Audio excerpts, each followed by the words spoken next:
यहाँ पर यीशु के सामने बैठे, हम लोग सिर्फ यहाँ पर आपको प्रभु के साथ जोड़ने के लिए खड़े हैं। गीत के द्वारा, वचन के द्वारा, जो भी यहाँ पर हो रहा है, प्रभु है जो चंगाई देता है। रोटी में उपस्थित यीशु में सामर्थ्य की कमी नहीं है, लेकिन प्रभु हमारे जीवन में काम तभी करेंगे जब हम विश्वास करते हैं। आप वचन में बार बार ये पढ़ते हैं, सुसमाचारों में पढ़ेंगे।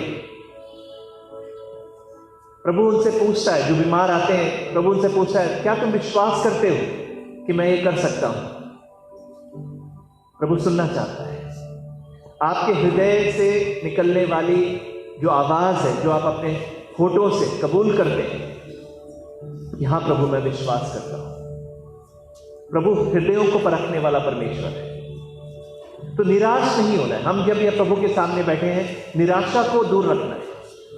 निराशा जो है वो शैतान का चंगुल है। शैतान हमें निराशा में फंसाना चाहता है। हो सकता है आपकी नौकरी चली गई हो, मुझे आपकी परेशानी नहीं पता है। हो सकता है आप बच्चों के फीस नहीं भर पाए। मैं पिछले दिन किसी के बारे में सुन रहा था, किसी ने मुझे बताया कि बच्चा जब ऑनलाइन क्लास लेता है और उसकी परीक्षा के दिन आ गए, परीक्षा के लिए जब उसको ऑनलाइन क्लास के लिए जाया गया तो लिंक जो भेजते हैं वो बच्चे को भेजा नहीं गया। तो बच्चे ने टीचर को फोन करके पूछा, टीचर मुझे ये लिंक क्यों नहीं भेजा? तो बच्चे को बताया गया कि आपके पापा ने फीस नहीं भरी है। आप जरा सोचिए, बच्चा तैयारी करता है, दिनों दिन वो बच्चा तैयारी करता है और परीक्षा लिखने के समय पर तैयारी के साथ जब बैठा है तो उसे बताया जा रहा है कि लिंक आपको नहीं दिया जाएगा क्योंकि आपके पापा ने फीस नहीं भरी है। ऐसा नहीं कि पापा नहीं भरना चाहते, मैं परिवार को जानता हूं, मैं इसीलिए कह रहा हूं, नहीं था उनके पास। क्या दुख है, उस पापा को क्या शर्मिंदगी महसूस हुई होगी कि मैं अपने बच्चा जो पढ़ना चाहता है उसको मैं पढ़ा नहीं पा रहा हूं। आपकी स्थिति ये हो सकती है। हो सकता है मकान मालिक को आप तारीख देते जा रहे हैं, अगले महीने में दे दूंगा। उस परिस्थिति में आपने निराश नहीं होना है। यह विश्वासी का जीवन है। परिस्थितियां हमें थका देंगी। शैतान का चंगुल है निराशा। शैतान निराशा लेकर आता है हमारे जीवन में, अलग अलग तरीके से। पैसे से हो सकता है, आर्थिक रूप से परेशानियां हो सकती हैं, या शारीरिक रूप से हो सकती हैं। बीमारी है, ठीक नहीं होती, आप सालों साल ट्रीटमेंट कर रहे हैं, ठीक नहीं हो रहा। या कोई आदत है जो आप सुधारना चाहते हैं लेकिन वो सुधर नहीं रहा है, बार बार उसी आदत में बार बार गिरते हैं। हो सकता है परिवार की कोई परेशानी है जो किसी को नहीं बता सकते, लेकिन वो निराशा आपके अंदर दीमक की तरह आपके जीवन में प्रवेश कर चुका है और आपके विश्वास को वो कुतर रहा है, खा रहा है। याद रखिए भाई बहनों, निराशा ईश्वर से नहीं आता है। निराशा शैतान से उत्पन्न होता है। शैतान निराशा इसलिए लेकर आता है कि हम प्रभु पर भरोसा उठा लें। Hallelujah, hallelujah, hallelujah. निराशा है जो आदमी को अपना जीवन खत्म करने के लिए भी न्योता देता है। हम सुनते हैं ना, बड़े बड़े लोग, कई लोगों के पास जीवन में पैसा, आर्थिक रूप से कोई तंगी नहीं है, लेकिन जीवन में आशा खो दिया उन्होंने, होप, आशा खो दिया है। तो लगता है कि जीवन जीकर कोई फायदा नहीं है। सब कुछ है, बाहरी रूप से देखा जाए तो बहुत कुछ है। हम लोग सोचते हैं क्यों उस व्यक्ति ने अपना जीवन खत्म कर दिया। और ये लॉकडाउन के दिनों में बहुत हम सबके जीवन में अलग अलग तरह से निराशा में प्रवेश करने की कोशिश की है। कई लोगों के जीवन में उसने घर बना लिया है। हम मुस्कुराना, हंसना, जोर की हंसना हम भूल गए क्योंकि जीवन की परेशानियों ने हमको घेर लिया है। लेकिन आज अगर आप सत्संग में आए हैं, प्रभु यीशु आपसे कहता है, मैं तुम्हारे जीवन में एक नया कार्य करूंगा। Hallelujah, hallelujah. जो विश्वास करेगा वो महिमा देखेगा।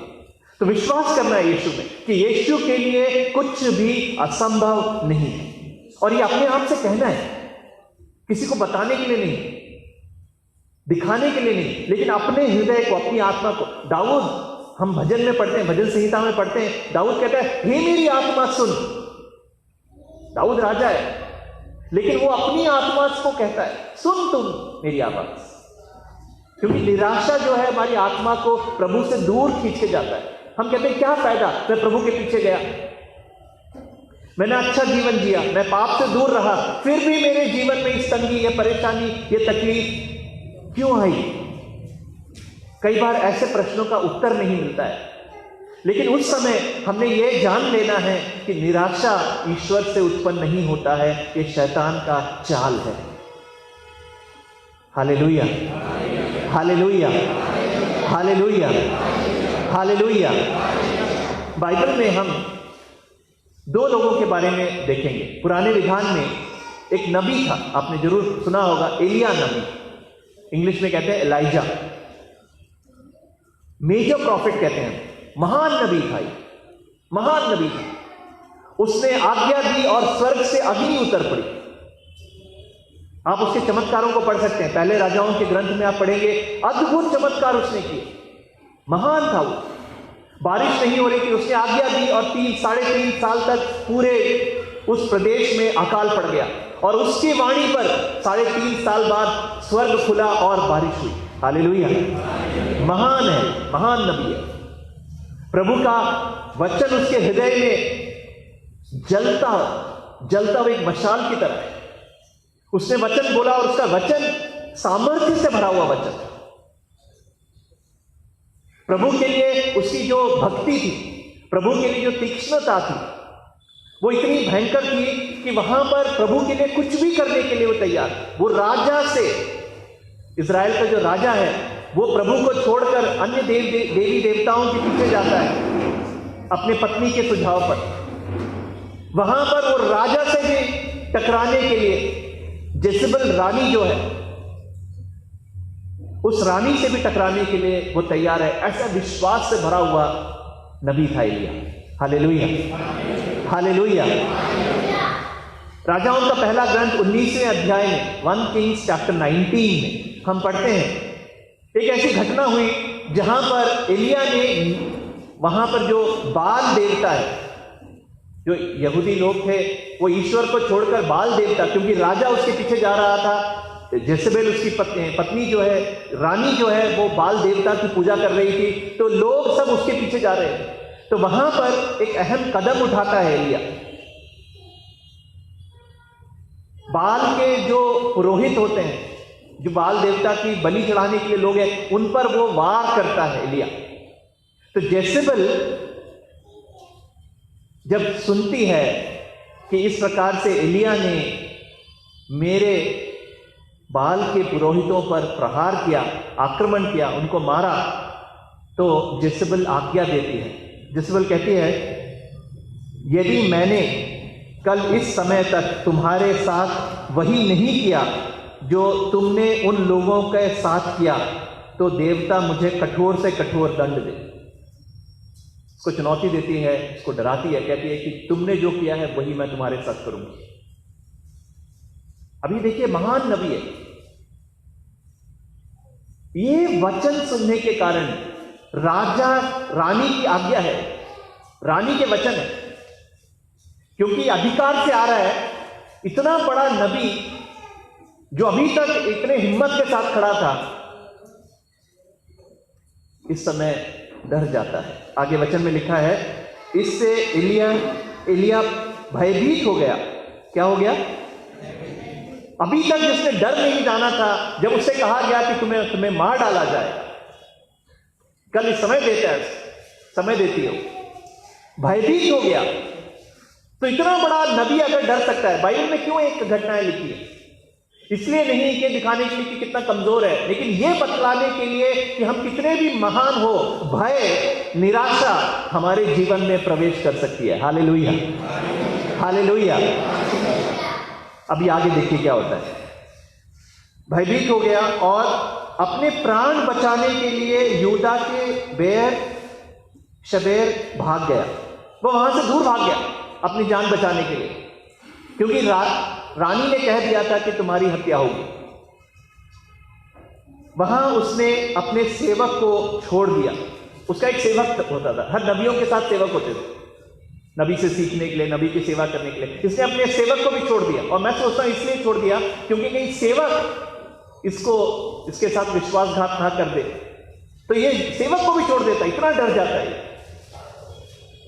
और वह मरुभूमि में एक दिन का रास्ता तय करके एक झाड़ी के नीचे बैठ गया और यह कहकर मौत के लिए प्रार्थना करने लगा। वो मरुभूमि में चला जाता है, एक दिन की यात्रा करता है, करीब 20-25 किलोमीटर या से ज्यादा तो यात्रा कर ली होगी, पैदल चलता है मरुभूमि में, थक जाता है, निराश हो जाता है, तो क्या करता है, एक झाड़ी के नीचे बैठ जाता है और क्या प्रार्थना करता है, मौत के लिए प्रार्थना करता है। कितना बड़ा कॉन्ट्रडिक्शन है ना, कितना बड़ा विरोधाभास है। पहले ये नबी था जो चुनौती देता है राजा, और आज यहां पर ये डर गया है क्योंकि उसके जीवन पर आ गई, तो वो मौत के लिए प्रार्थना करता है। आगे लिखा है, झाड़ी के नीचे बैठ गया और यह कहकर मौत के लिए प्रार्थना करने लगा। सुनिए इसकी आप प्रार्थना को, प्रभु से बोल रहा है, प्रभु बहुत हुआ। क्या बोल रहा है? हमने भी कई बार बोला होता है ना, बहुत हो गया ये, टू मच, अब नहीं होता, बहुत हुआ, बहुत हुआ, मुझे उठा ले। तो बाइबल में जो प्रार्थना लिखी है सब प्रार्थना नहीं बोल देना है? ये क्या ऐसी प्रार्थना है जो नहीं बोलने के लिए, ठीक है? वो क्या बोल रहा है प्रभु से, प्रभु बहुत हुआ, अब मुझे पता नहीं कितने लोगों ने यहां पर यह प्रार्थना की होगी। प्रभु कहता है यहां पर, एलिया ने प्रार्थना किया, प्रभु मुझे उठा ले क्योंकि मैं अपने पुरखों से अच्छा नहीं हूं, कोई अंतर नहीं है मुझ में और मेरे पुरखों से। वह झाड़ी के नीचे लेट कर सो गया। निराशा में कई लोगों को नींद आती है, कई लोगों को नींद नहीं आती। एलिया उनमें से था जिनको निराशा में नींद आ जाती है। हमारे परिवार में भी ऐसे लोग होंगे जो निराश होंगे वो सो जाएंगे जाके। कुछ लोग निराश होंगे तो सो ही नहीं पाएंगे। एलिया ऐसा था जो निराशा के कारण सो गया। कहां? झाड़ी के नीचे, मरुभूमि में वो जाकर सो जाता है। क्यों? सोने से ऐसा लगता है कि जैसे वो परेशानी जो है वो टल गई, हम उसको भुला दिए। हम कहते हैं ना, अधिकतर परेशानी अगर एक बार सो जाओगे तो ठीक हो जाए, लेकिन एलिया की परेशानी ऐसी नहीं थी। रानी उसके पीछे लगी हुई थी, सैनिक उसके पीछे लगे हुए थे, तलवार उसके सर पर लटक रहा था, तो वो झाड़ी के नीचे सो जाता है। अब देखिए क्या होता है, वह झाड़ी के नीचे लेटकर सो गया, किंतु एक स्वर्गदूत ने उसे जगाकर कहा। बहुत सुंदर वचन है, किंतु एक स्वर्गदूत ने उसको सोने नहीं दिया।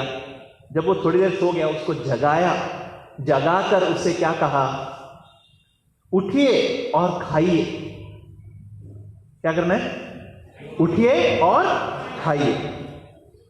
उसने देखा कि उसके सिरहाने पकाई हुई रोटी और पानी की सुराही रखी हुई है। मरुभूमि में रोटी, पकाई हुई रोटी, कच्ची रोटी नहीं, पकाई हुई रोटी और सुराही में पानी रखा हुआ है।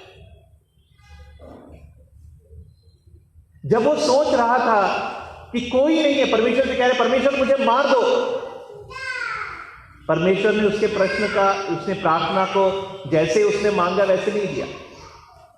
परमेश्वर ने उसको, उसके प्रार्थना का अलग उत्तर दिया। परमेश्वर ने उसको स्वर्गदूत को भेजा, उसको जगाया और बोला उठिए और खाइए, और उसे रोटी और पानी दिया। Hallelujah, hallelujah, hallelujah. हमारा परमेश्वर वो है, जब हम मौत मांगते हैं तो वो हमें जीवन देता है। वो हमारी निराशा को समझता है, वो हमें अकेला नहीं छोड़ता है। एलिया को परमेश्वर ने नहीं छोड़ दिया, उसने अपने दूत को भेजा। अब देखिए उससे क्या कहा, उठिए और खाइए। क्या करता है एलिया? देखिए, उसने देखा कि उसके सिरहाने पकाई हुई रोटी और पानी का सुराही रखा हुआ है। उसने खाया पिया और फिर लेट गया। क्या किया उसने? पेट तो भर लिया, लेकिन निराशा नहीं खत्म हुई, तो वो फिर से सो गया। हमने से भी बहुत सारे लोग ऐसे ही करते हैं ना, खाते पीते फिर सोते, फिर खाए फिर सो, क्योंकि जीवन का सामना नहीं करना है हमें। जीवन जो चुनौती दे रहा है, जो समस्याएं लेकर आ रहा है, जो प्रश्न उठा रहा है, उसका समस्या हम सामना नहीं करना चाहते, इसलिए सोते हैं। सोएंगे तो हम सामना नहीं करना पड़ता। तो एलिया फिर से वही करता है, वो खा लेता है, प्रभु ने जो दिया वो ले लेता है, प्रभु की कृपाओं को स्वीकार कर लेता है और फिर सो जाता है। प्रभु उसको नहीं छोड़ता है। आगे लिखा है, किंतु प्रभु के दूत ने फिर आकर उसे उसका स्पर्श किया और कहा, उठिए और खाइए। क्या बोला? उठिए और खाइए, नहीं तो रास्ता आपके लिए अधिक लंबा हो जाएगा। हालेलुया। उठिए और खाइए, नहीं तो रास्ता आपके लिए अधिक लंबा। तो खाकर सोने के लिए नहीं परमेश्वर हमको देता है आशीष।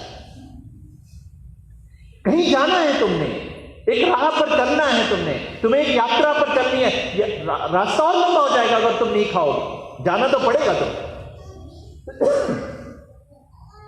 उसने उठकर खाया पिया और वह उस भोजन के बल पर 40 दिन और 40 रात चलकर ईश्वर के पर्वत होरेब तक पहुंच गया। हालेलुया। वो कैसा भोजन था? परमेश्वर ने उसे सूखी रोटी दी और पानी दिया। उस पानी के बल से और रोटी के बल से वचन कहता है वो 40 दिन और 40 रात। बाइबल में जब हम पढ़ते हैं 40 का संख्या जो है वो एक लंबा समय। 40 दिन मतलब उसको ठीक 40 मत समझना, 40 साल मतलब सिर्फ ठीक 40 दिन, लंबा समय। 40 दिन और 40 रात वो चलता रहा और कहां गया? प्रभु के पर्वत पर।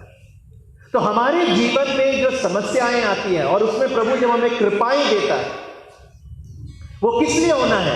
हमें अपनी जरूरतों को सिर्फ पूरी करने के लिए नहीं। हमारी भूख को परमेश्वर मिटाएगा, हमारी प्यास को परमेश्वर बुझाएगा, लेकिन किस लिए? ताकि हम होरेब पर, प्रभु के पर्वत पर, प्रभु की मर्जी को पूरी कर सकें। हालेलुया। आप मेरी बात समझ रहे हैं, नहीं समझ रहे? ये जरूरी है जानना, ये जरूरी है। हमारी इच्छाओं को सिर्फ पूरी करने के लिए नहीं है, प्रभु के पास आने के लिए, प्रभु की मर्जी को, प्रभु के दर्शन पाने के लिए, प्रभु को मुखामुख देखने के लिए। पर्वत, विश्वास करते थे यहूदी लोग कि प्रभु की उपस्थिति वह पर्वतों पे होती। मूसा पर्वत पर चढ़ता है परमेश्वर से मिलने के लिए, 10 नियमों को उसको पर्वत पर मिलता है। मत्ती के सुसमाचार में पढ़ते हैं यीशु पर्वत पर चढ़े और पहाड़ी उपदेश दिया। प्रभु की उपस्थिति है पर्वत, संकेत, ये संकेत है, सिंबल है, साइन है। तो प्रभु ये कौन सी रोटी इसको देता है? बाइबल हमको बतलाती है। इज़िया नबी का ग्रंथ, पुराने विधान में नबी हैं इज़िया नबी के ग्रंथ में 30वें अध्याय में हम पढ़ते हैं आइज़ाया चैप्टर 30 वर्स 20। ध्यान से सुनिएगा मेरी बात। और ये वचन जो रोटी परमेश्वर हमको देता है, जब हम निराश हो जाते हैं, हम तकलीफ में हैं, तो शायद ये रोटी खा रहे हैं और हम इस रोटी को समझ नहीं पा रहे हैं। देखिए क्या लिखा है वचन में, इज़िया नबी का ग्रंथ 30वां अध्याय 20वां वचन। प्रभु ने तुम्हें विपत्ति की रोटी खिलाई। किसकी रोटी? अच्छी मीठी मीठी बन नहीं है, फुलके नहीं, पराठा नहीं, परमेश्वर ने क्या खिलाया? विपत्ति की रोटी तुम्हें खिलाई। और आगे लिखा है, और दुख का जल पिलाया। विपत्ति की रोटी, the bread of adversity and the water of affliction. पिछले साल पूरे संसार ने यह रोटी खाई, शायद अभी भी खा रहे हैं कुछ लोग। और क्लेश का जल, दुख का जल परमेश्वर ने पिलाया। परमेश्वर हमसे कहता है उठो और खाओ, मतलब हमारे जीवन में जो तकलीफें आ रही हैं उससे भागो नहीं, उसको स्वीकारो, उसको स्वीकारो, उस रोटी को खाओ। तुम अगर उस रोटी को खाओगे तो 40 दिन और 40 रात चल पाओगे। हालेलुया। भागना नहीं। क्यों? क्योंकि परमेश्वर तुम्हारे साथ है। आगे वचन में लिखा है, देखिए, प्रभु ने तुम्हें विपत्ति की रोटी खिलाई और दुख का जल पिलाया, किंतु अब तुम्हें शिक्षा प्रदान करने वाला प्रभु अदृश्य नहीं रहेगा। अगर हमने ये क्लेश का, विपत्ति की रोटी और क्लेश का जल पी लिया, तो तो प्रभु का वचन हमें याद दिलाता है, जिस प्रभु की शिक्षा पर तुम चलना चाहते हो वो तुमसे अदृश्य नहीं रहेगा, तुम उसे देख पाओगे, तुम्हारी नयन उसको पहचान पाएंगी, तुम उसकी आवाज सुन पाओगे। Hallelujah, hallelujah. इसीलिए यीशु कहता है, क्रूस उठाकर मेरे पीछे चलो। ईसाई विश्वास आसान नहीं है, लेकिन उसके अंत में निराशा नहीं है। हम प्रभु का दर्शन करेंगे, हम उसकी आवाज पहचानेंगे। Hallelujah, hallelujah, hallelujah. मुझे इस समय एक परिवार की कहानी याद आ रही। कहानी नहीं है, सच्ची घटना है। परिवार की जो मां थी वो बहुत बड़ी विश्वासी थी, प्रभु को बहुत विश्वास करती थी, प्रभु से बहुत प्यार करती थी, प्रभु के लिए कुछ भी करने के लिए। स्कूल में टीचर थी वो, सच्ची घटना है, दिल्ली की घटना है। टीचर थी, प्रभु के लिए इतना तीक्ष्ण इच्छा थी कि स्कूल 6 बजे निकलती थी, 4 बजे उठती थी और रोज प्रार्थना करती थी, प्रभु तेरी मर्जी मेरे जीवन में दिखा, तेरी मर्जी मुझे दिखा। प्रभु ने उसको एक बुलावा दिया, तुम मेरे वचन के लिए काम करो, मेरे वचन के लिए तुम अपना।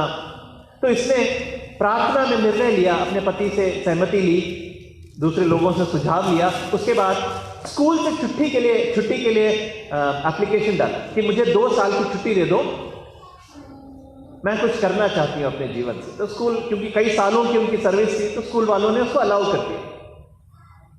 प्रभु के राज्य के लिए काम करने के लिए 2 साल की छुट्टी इस बहन ने ली। छुट्टी दिसंबर में शुरू हुआ। दिसंबर 12 या 13 तारीख को पता चला कि उनके पेट में ओवेरियन कैंसर है। Hallelujah, hallelujah. मैं तुम्हें विपत्ति की रोटी और क्लेश का जल पिलाऊंगा। लेकिन यह बहन हिम्मत नहीं हारी। उसने कहा कि प्रभु के लिए कुछ भी असंभव नहीं है, और डटी रही। डॉक्टरों ने कहा तुम्हें 3 महीने हैं जीने के लिए, सिर्फ 3 महीने। बड़ी सर्जरी हुई और जो यूट्रस में, जो ओवेरी में जो ट्यूमर था, उस ट्यूमर को निकाल दिया गया। डॉक्टरों ने कहा मैक्सिमम 3 महीने। यह बहन जो प्रभु पर भरोसा नहीं खोया, उसने विश्वास में बनी रही। उसने कहा प्रभु मुझे चंगा करेगा। सर्जरी होने के 6 महीने बाद भी वो जीवित थी। जब टेस्ट किया, डॉक्टरों ने कहा कि अभी पूर्ण रूप से इसके कैंसर का कोई वो दिख नहीं रहा, लेकिन क्योंकि इतना कीमोथेरेपी ले लिया था क्योंकि शरीर बहुत कमजोर हो गया था। करीब 1 साल के बाद जब इन्होंने सोचा ठीक है अब मैं प्रभु के लिए कुछ करूंगी, प्रार्थना नहीं छोड़ा, प्रभु पे विश्वास नहीं छोड़ा, तो कैंसर का दूसरा रिलैप्स हो गया। कैंसर फिर से कैंसर उसके जीवन में। उनके उन बीमारी के दिनों को मैं याद करता हूं, बहुत करीबी से मैंने उनको जाना है। कभी भी उनके मुख से कभी भी ये शब्द नहीं निकला कि प्रभु ये क्यों हुआ मेरे साथ, मैंने तेरा काम करने के लिए नौकरी छोड़ी और तूने मुझे क्यों ये होने दिया, ये शब्द नहीं सुना। धीरे धीरे कैंसर उनको खा गई और डिटेक्ट होने के 2-2.5 साल बाद उनकी मृत्यु हो गई। तो जितने लोग प्रार्थना में थे, उसके साथ जुड़े हुए थे, जो उसके विश्वास को देखते थे, उन लोग कहने लगे क्यों ये होने दिया परमेश्वर। जैसे मैंने कहा, कुछ चीजों का उत्तर हमको नहीं मिलता है, हमें उत्तर नहीं मिलता है। क्या प्रभु इतना निर्दय है कि बड़ा बेटा 12th का बोर्ड दे रहा है, छोटी वाली बेटी 9th में है। ऐसे एक परिवार में जब उस बहन की उम्र करीब 45 साल की थी, अच्छा खासा जीवन उसका बचा हुआ था, प्रभु ने उसको क्यों छीन लिया। बेटी जो है, बेटा तो शांत हो गया, बेटी जो है वो उसके अंदर प्रभु के लिए बहुत अधिक गुस्सा भरता। वो कहती थी, उसने मुझे बताया मैं चर्च इसलिए सिर्फ जाती हूं क्योंकि पापा को दुख नहीं देना चाहती, लेकिन मुझे प्रभु में कोई विश्वास नहीं। जो प्रभु मेरे मां को, मैं 9th स्टैंडर्ड में हूं और मेरी मां मुझसे छिन गई, उस प्रभु पे मैं कैसे विश्वास करूं। उसी इतने विश्वास के साथ मेरी मां प्रार्थना करती थी, हम सब विश्वास करते थे।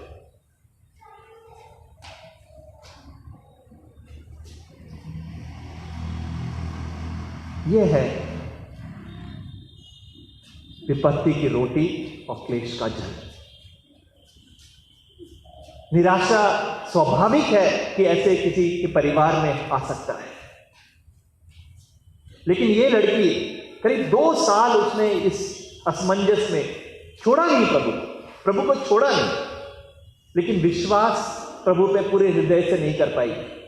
बाहरी रूप से चर्च आती, प्रार्थना करती, सब करती, लेकिन हृदय में विश्वास नहीं था। लेकिन कॉलेज में जब वो पहले साल पढ़ रही थी तो कॉलेज में कार्यक्रम ऑर्गेनाइज किया गया जहां पर आराधना हो रही थी। आराधना के समय वो प्रभु के सामने बैठकर बोल रहे थे, प्रभु मैं विश्वास नहीं कर सकती तुम पर। और हम लोग सब वहां बैठे थे और हमने देखा कि ये लड़की फूट फूट कर रो रही है। तो हमने सोचा अपनी माँ को याद कर ली होगी, 2 साल हो गए, फूट फूट कर रो रही है। हमने किसी ने उससे कुछ पूछा नहीं उस समय, लेकिन 1-2 दिन बाद उसने खुद आकर मुझसे कहा, मैं आपको बताना चाहती हूँ उस दिन क्या हुआ। मैंने बोला हाँ मैं सुनना चाहूंगा। तो उसने कहा कि मैं आराधना में बैठकर मैं कह रही थी, प्रभु मैं तुझमें विश्वास नहीं करती, लेकिन उस आराधना के समय मेरे साथ ऐसा कुछ घटा जो आज तक मैंने पहले कभी नहीं अनुभव किया।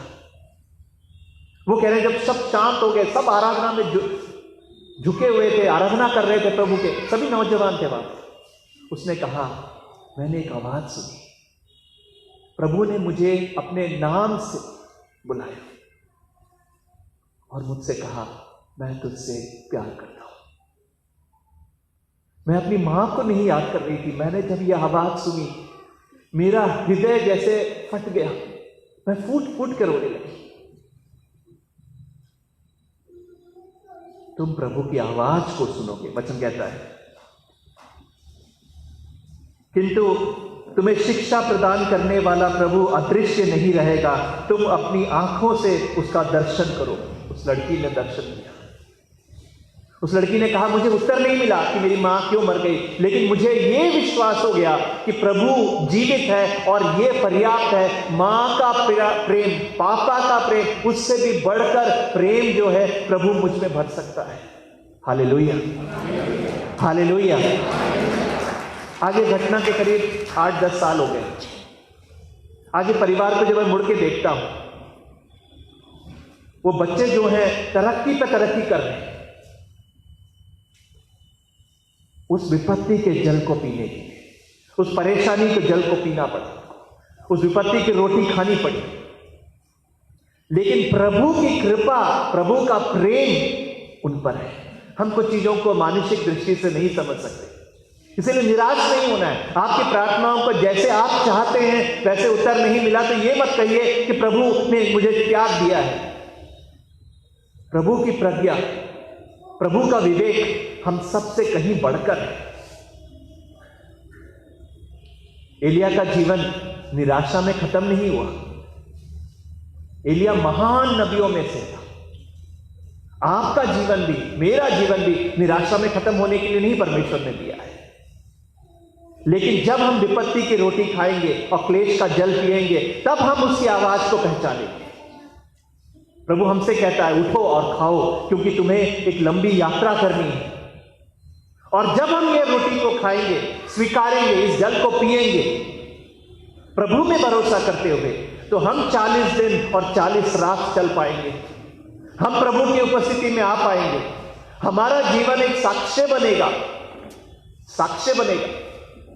दूसरे लोग, हम नहीं जानते हमारी पीड़ा, हमारी परेशानी, हमारा तकलीफ कैसे दूसरे लोगों के लिए सामर्थ्य का कारण बनेगा। तुम्हारी कमजोरी में मेरा सामर्थ्य प्रकट होगा, ईश्वर ने संत पौलुस को कहा। संत पौलुस ने प्रार्थना किया, प्रभु मैं कमजोर हूं, हमें नहीं पता क्या है। 3 बार वो कहता है मैंने कहा प्रभु से मुझसे ये कमजोरी दूर कर दे। प्रभु ने कहा मेरा सामर्थ्य तेरी कमजोरी में प्रकट होगा। प्रिय भाई बहनों, हमें इस प्रभु पर भरोसा रखना है। Hallelujah, hallelujah, hallelujah. फिलिपियों के नाम लेख में संत पौलुस कहते हैं, 3 अध्याय 13वां और 14वां वचन, मैं पढ़ना चाहूंगा, आप ध्यान से सुनिएगा। 1-2 और वचन है, उसके बाद हम समाप्त करेंगे।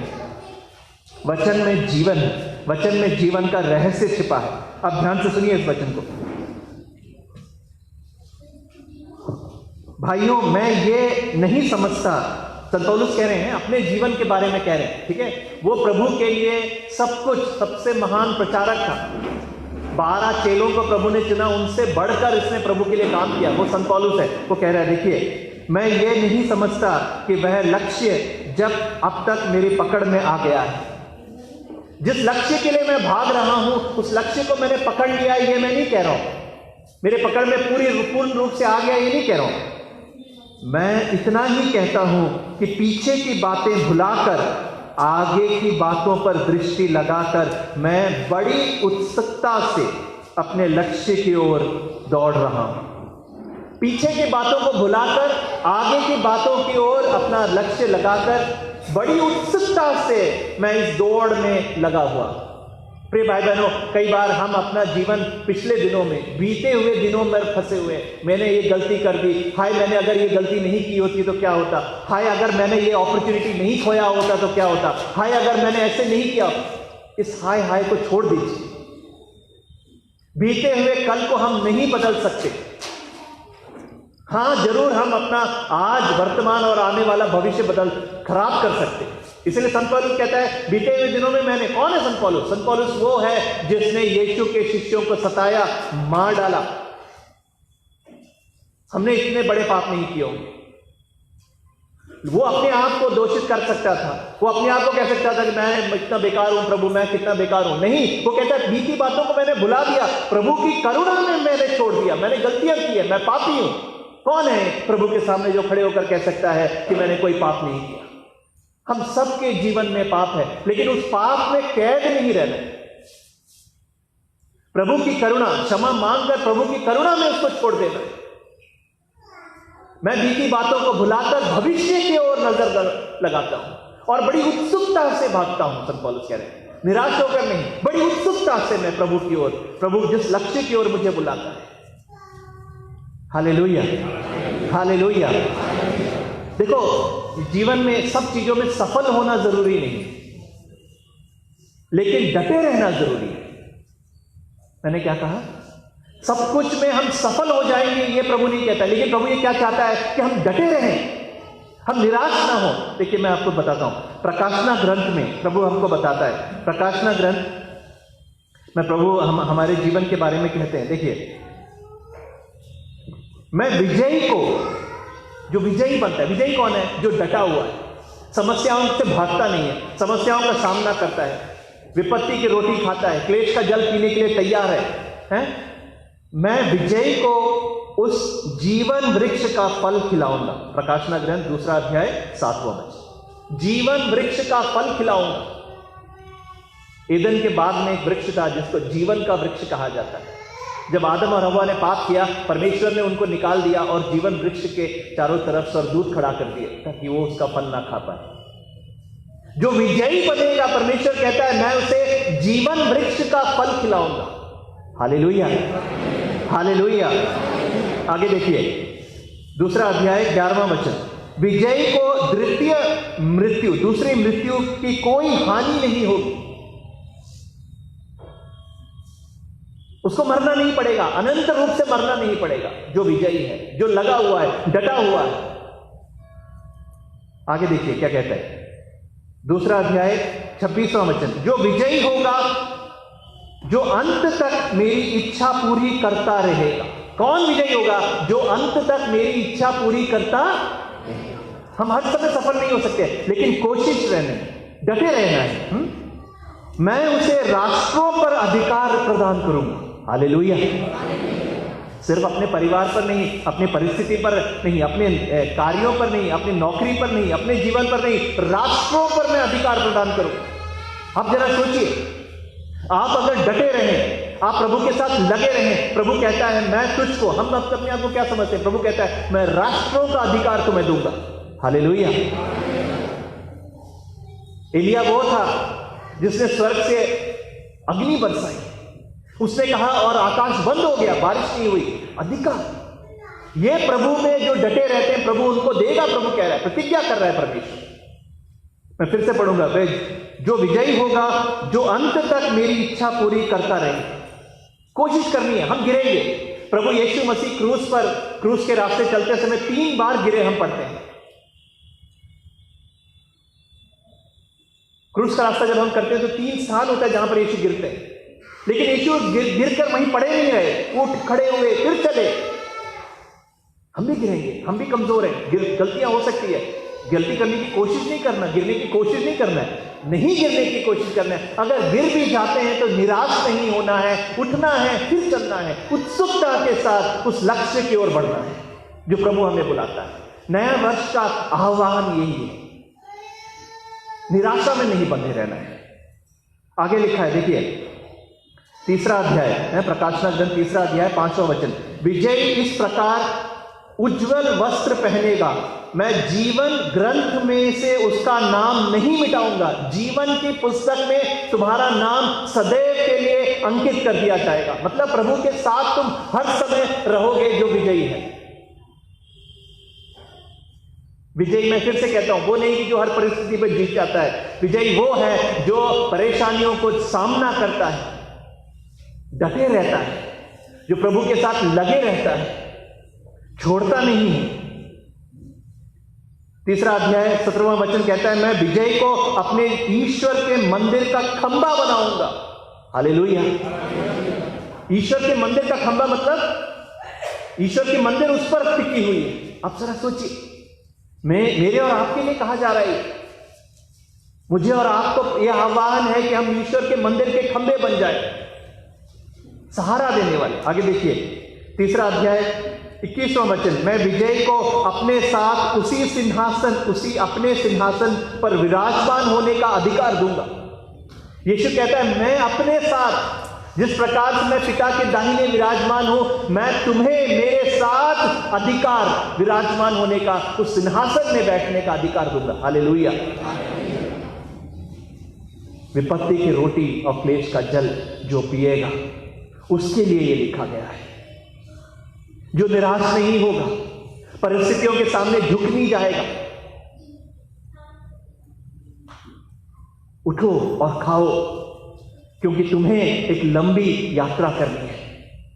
अंतिम वचन, प्रवक्ता ग्रंथ 2रा अध्याय 2रा और 3रा वचन। ये वचन मैंने पहले भी यहां पर कहा है, आपने सुना भी होगा, लेकिन हम एक और बार इस वचन को पढ़ेंगे। प्रवक्ता ग्रंथ, जब परेशानी आती है, तकलीफ आता है, तो हमें क्या करना है, वचन हमको याद दिलाता है। प्रवक्ता ग्रंथ सिराक चैप्टर 2 वर्स 2 and 3। विपत्ति के समय तुम्हारा जी ना घबराए। क्या ना हो?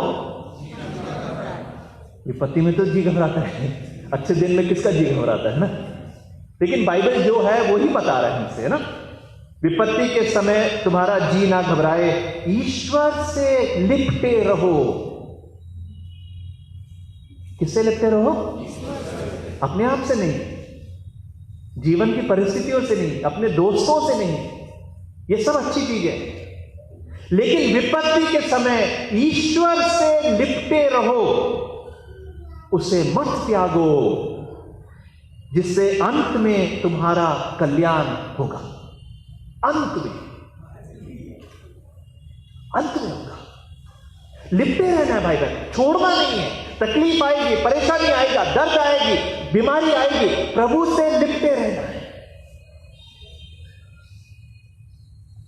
आयूब को जब परेशानी आई तो उसने प्रभु को नहीं त्यागा। वो कहा, प्रभु अगर तू मुझे मार भी डाले, उसका सब कुछ खत्म कर दिया प्रभु, शैतान ने, प्रभु की अनुमति के अनुसार। लेकिन उसने कहा, प्रभु मैं अपनी हड्डियों में तुझे देखूंगा। हालेलुया।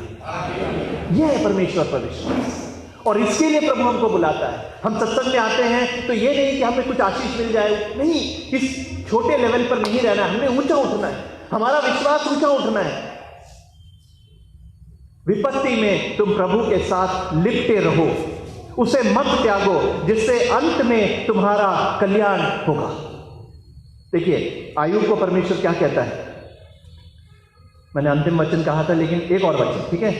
आयूब से प्रभु कहता है, 8वां अध्याय 7वां वचन, बहुत ही सुंदर वचन है, इसको याद रखना। आयूब जब परेशानी में था तो प्रभु उसके दोस्त के द्वारा उसको प्रोत्साहित कर रहा है, और प्रभु उससे क्या कहता है, देखिए आयूब का ग्रंथ 8वां अध्याय 7वां वचन। तुम्हारा भविष्य इतना, परेशानी में जब गुजर जाए उसके बाद क्या होगा, देखिए तुम्हारा भविष्य इतना उज्जवल होगा, है। अब प्रभु उसको कंपेयर कर रहे हैं, तुम्हारा भविष्य इतना उज्जवल होगा कि तुम्हारी पिछली दशा बहुत साधारण लगेगी। हालेलुया।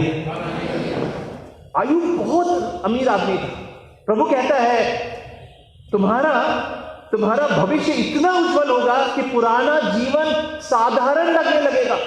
इतना अधिक बहुतायत से मैं तुम्हें आशीष दूंगा। अय्यूब का ग्रंथ 42वां अध्याय 10वां वचन कहता है, प्रभु ने जो था अय्यूब का उसका दुगना दिया। जो वो परेशानी से गुजर गया, प्रभु को नहीं त्यागा, निराश नहीं हुआ, प्रभु से डटा रहा, प्रभु ने उसको दिया और प्रभु हमें भी देगा। Hallelujah, hallelujah. आपकी परेशानी जो भी है प्रभु जानता है, आपका दुख जो भी है प्रभु जानता है, आपके आंसू क्या है परमेश्वर जानता है, जो आप किसी को नहीं बता सकते वो भी प्रभु समझता है। प्रभु से आप कहिए, प्रभु कृपा दीजिए, इस परेशानी में मैं तुझसे लिपटा रहूं, मैं तुझसे जुटा रहूं, ताकि अंत में मेरा कल्याण हो जाए। आंखों को बंद करें। मां मरियम के सामने जो प्रभु से लिपटी रही, क्रूस के मृत्यु तक वो प्रभु के साथ लिपटी रही, इसीलिए वो महान है। उस महा के साथ जुड़कर हम प्रार्थना करें और इस कृपा को प्रभु से मांगे। प्रणाम मरिया, कृपा से पूर्ण, प्रभु तेरे साथ है, धन्य है तू स्त्रियों में और धन्य तेरे गर्भ का फल यीशु। हे संत मरिया, परमेश्वर की मां, प्रार्थना कर हम सब पापियों के लिए, अब और हमारे मरने के समय। आमीन। पिता और पुत्र और पवित्र आत्मा की बड़ाई होवे। जय यीशु।